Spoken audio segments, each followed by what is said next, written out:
Hi, everybody. Welcome back for another dispatch. It's a very special dispatch. It's number 111. So, it snowed here last night. Cold, but nice. Pleasant.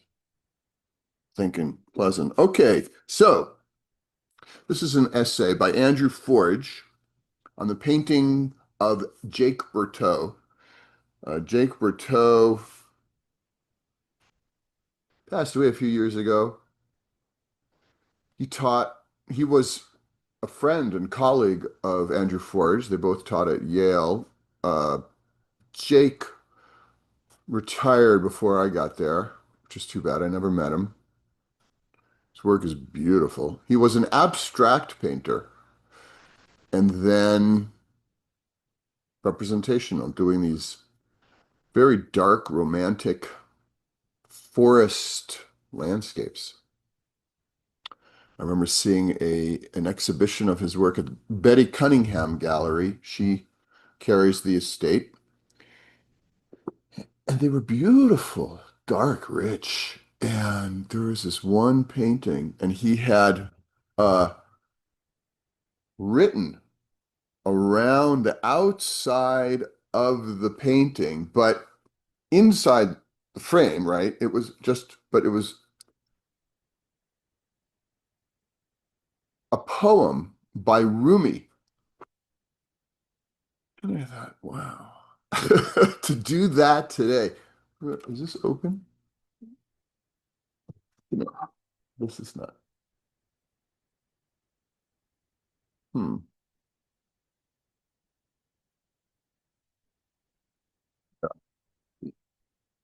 Getting that dark over there. Anyway, sorry, I got sidetracked. Anyway, to bring a Rumi poem onto a painting like that. I mean, just unabashedly soulful, spiritual, yearning. It's like, whoa. All right. Anyway, there's some good interviews with him too. I'll see if I can find something and put a link in the email. All right.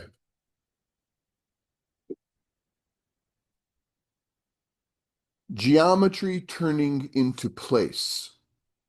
Notes on Jake Bertot's landscapes. So if you see them, you'll see there's an oil painting of a landscape, of a forest. But then there are these lines drawn first that like this geometric grid, both with verticals, horizontals, and diagonals. And so what's going on? Okay. And this was published in the magazine Modern Painters in spring 2002. So it was just before Andrew Forge passed away. All right, change. Making paintings is kind of like being a snake, Jake Bertot remarked some years ago. A snake sheds its skin every once in a while, and so does a painter. The difference is that the snake is still a snake. But the painter, quote, doesn't know what shape he is. One time he is shaped like a dump truck, and the next he's shaped like a butterfly. When he said this, he was talking retrospectively, looking back over 20 years' work, a succession of changes. There had been a time when, on the run from the all-absorbing enchantment of Milton Resnick, with whom he had been close, Berthaud had made numbers of drawings of imaginary sculpture, diagrams of impossible objects, Boundaries were the issue. Boundaries between painting and sculpture, frames, the meaning of edges. He came into his own with the notched paintings. Lovella's Thing is a key work, where the framing role of the canvas is set askew from the framing role of the frame. What exactly happens when the inner world of the painting butts against its surroundings? The brush meditates on this question. I, Arch, and the River, another title, absorbs the frame into its internal structure, where it comes and goes with the shimmer and flux, mirrored there. A few years on, and it is as if the frame has migrated to the center.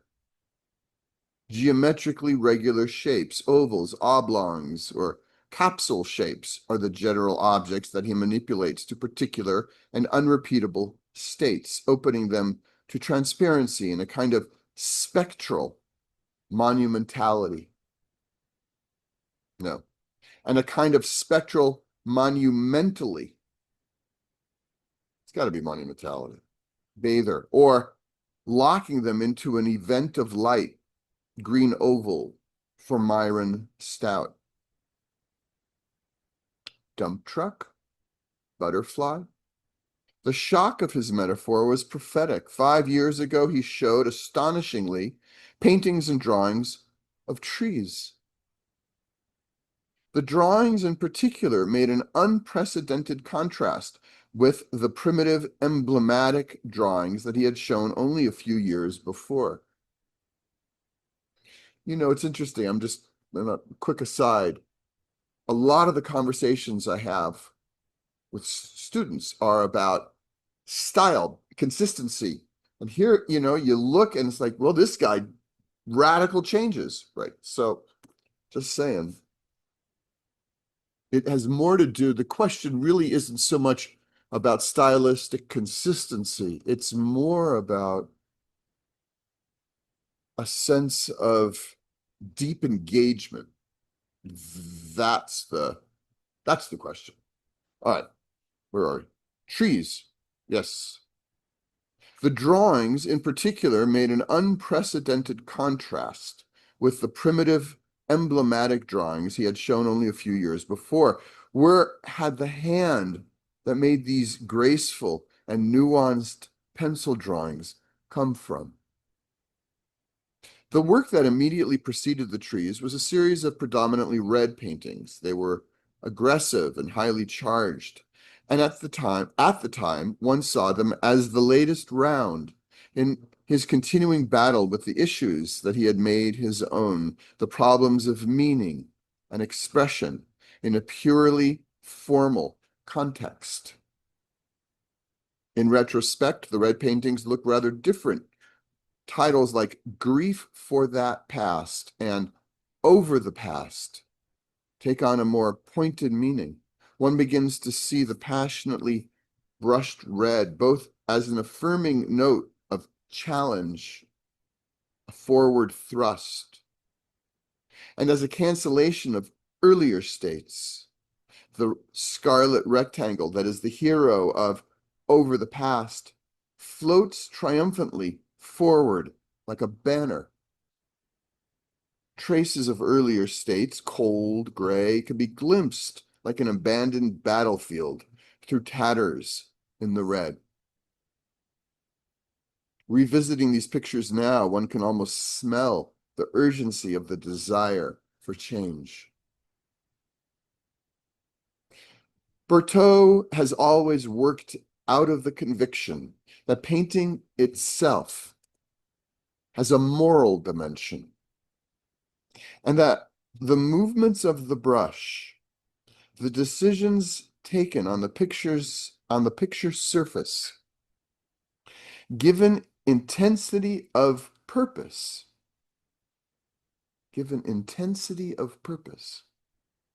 become conduits of true feeling. That's nice. Conduits of true feeling. This conviction is the grain of his artistic personality.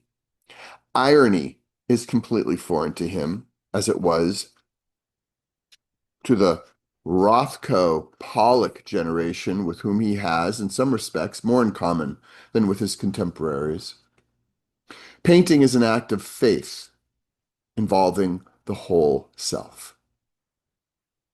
It strips bare. The drive is for authenticity, that shibboleth of the abstract expressionists. But Berthot has been around for a long time, and he knows how heavily landmined that area is. Truth of feeling is always menaced by its counterfeit. Hence the tremendous power of the promise of change, anything to cauterize the possibility of self-parody. The pains and anxieties involved are cheap at the price. It is important to stress the internal quality of his restlessness. The changes he initiates are registered against his own necessities. They have nothing to do with novelty in a public sense. They are reckless. Something given. That's now the name of the next section. Something given.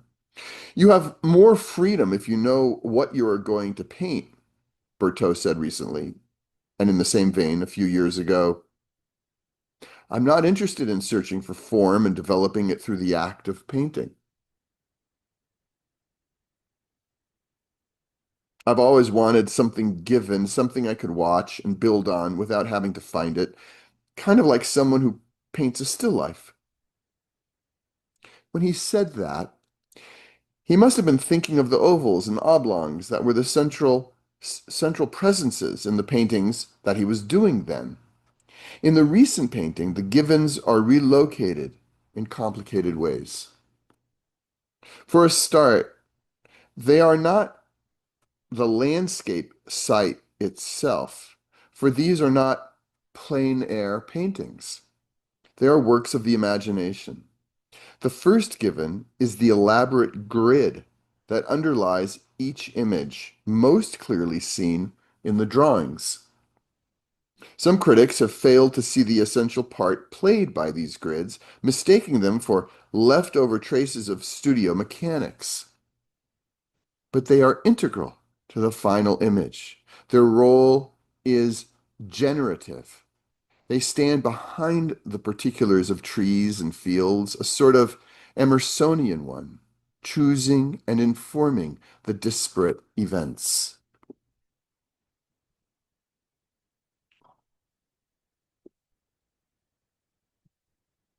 At its simplest, the grid is based on regular divisions of the panel or paper, a kind of linear folding into halves, quarters, and so on, working from the center to the sides and also from corner to corner.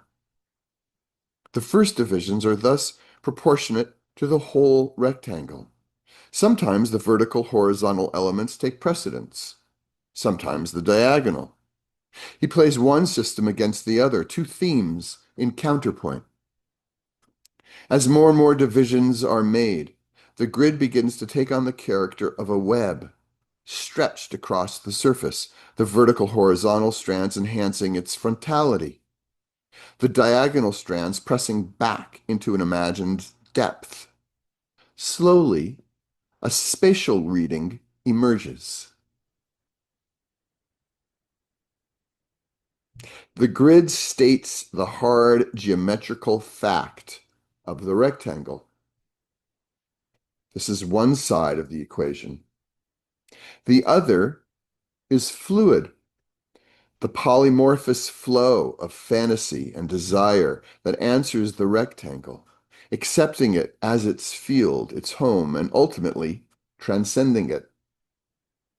Only Berthot knows how or when the trees appear. The spaces between them falling back into distance, their broad bases rooted in a lattice of lines. As the image of the forest grows on the page, the grid is broken into here and there. shaded over, and in places erased. So in all the drawings, we witness metamorphosis, geometry turning into place, the flat grid becoming distance and depth, ruled lines transforming into the organic flowing lines of the trees. We are presented with his working process. It is as though his thinking and his imagining are diagrammed together. It is as though the particulars of view and viewpoint are projections of some deeper order, parts of a greater and more extensive whole. Outlines and surfaces become transparent, causes and spirits are seen through them. That's a quote at the end. This is a quote from, I guess, from Berthot. Outlines and surfaces become transparent. Causes and spirits are seen through them. Hmm. Hmm. Uh, Maybe I should pause. It's so good. I just want to keep reading. Oh, well, that's a while. 2.5 pages. Um, hmm. We've been talking now for a little while. All right, I'm gonna keep going and okay. A space you could lose yourself in. It is now 6 years since Berthaud left the city. His new studio is on the fringe of an oak forest near a disused quarry. Not long after he got there, he began to clear brush and to open vistas among the trees, each oak felled, an act of drawing. There are many windows in his studio. He does a lot of looking. In the painting called Before Yeeple Path, the massive tree trunk is to the right of center. Light, as from the headlights of a car, fall on the trunk at a point just below the spreading of its branches. Some light spills past the tree to the wood beyond it. Everything else is darkness. The tree has an overwhelming presence. It stands over against us immovably, yet it is altogether alive. It is like a body. The splash of light that models its muscular surface is a momentary intrusion. It is also the condition of our seeing it. These are profoundly romantic paintings in the sense that aspects of the natural world are recognized as, quote, organs of feeling, as Constable's phrase. These great trunks give us back something that we recognize in ourselves. Yet there is nothing expressionistic here. Nothing leaks into pathos or mime. There is just the vertical solidity of the trees, close to, wrapped in mysterious darkness. The newest paintings of all signal another change. In them, Berthaud has drawn back, concentrating on the middle distance, allowing a foreground and visible areas of sky. They are traditional landscape compositions. Meadow's edge, with its dark repoussoir, I don't know what that means, on the right, and it's French, Repousssoir, and the shallow zigzagging pathways that lead from the foreground to the horizon, is structured on principles that go back to the 17th century. This is a strong flavor of retrospection in all these. There is a strong flavor of retrospection in all these paintings. And not just because of their dark overall tone and their traditional composition. Their surface is very different from the pictures that preceded them. The frontal immediacy of the earlier paintings was augmented by the paint itself, the movements of the brush. The trees were drawn and modeled in clear-cut declarative strokes, working forward to the front of the canvas from a dark ground. In the latest paintings, the dark ground is still in evidence, but the paint is thinner and transparent and applied in scumbled or glazed layers, and the surface seems to dissolve and fall back into darkness that cannot be measured. As the eye explores the layers that shadow over the lights, it seems that Berthot's musings over depth and darkness and invisibility become present in the paint itself. It seems that Berthot's musings over depth and darkness and invisibility become present in the paint itself. These pictures raise all sorts of questions. What kind of pictures are they? Easier to say what they are not. Clearly, they are not ironic appropriations. They are far too self-contained. There are no margins, no sidelines from which to play the knowing spectator. To enter them at all is to be absorbed in their world. They are wholeheartedly what they are. Are we then witnessing a conversation, a rebuttal of earlier heresies a la de Chirico? Absolutely not. However great the surface contrast with his earlier work, there is a continuity of feeling that overrides. The snake is, after all, the better metaphor than dump truck or butterfly. We are in the presence of the same vision, worked through in a new key. Berthot is invoking certain of his forebears, Innes, Ryder, perhaps others less obviously visionary solitaries with whom he claims kinship. Auden, Auden, Auden, the poet, Auden, Auden, remarked somewhere that art allows us to break bread with the dead. Berthot has always been frank about his debts and affiliations.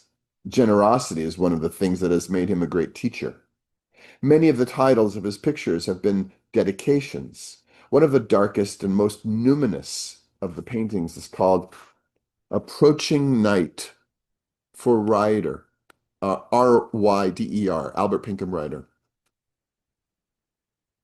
A silvery, ghostly tree stands alone under a brownish sky. The last trace of day shows as an orange gleam in the horizon. High in the sky overlooking the tree is a passage of thicker color that floats in an ambiguous relationship to the brown glazing of the sky. It could be a cloud, or it could be some presence that looks down in inscrutable concord with the dark land below. The painting is a remarkable statement of time and place experienced as an image of solitude and of brotherhood across the years with an isolated and completely independent mind. I'll put some pictures in the email. His writing, paintings, I mean, great. Okay, be well, everybody. Take good care. Keep painting.